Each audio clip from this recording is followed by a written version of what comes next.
The only man to take a bullet and survive yesterday's shootout in St. Pete is recovering physically.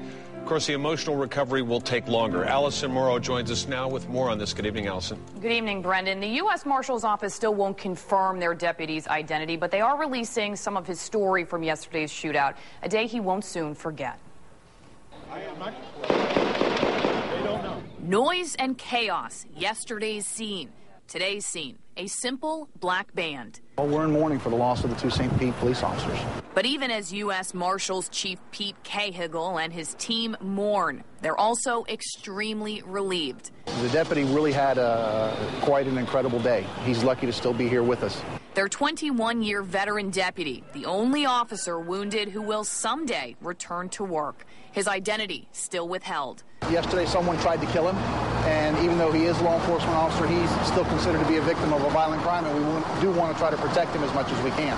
Especially given the nature of his work. But when Cajigal spoke to his deputy today, still in the hospital, he asked for the opposite of special recognition. He's very lucky and happy to still be here, but at the same time, he said, please let them know I'm one of a group, and we all do this every day.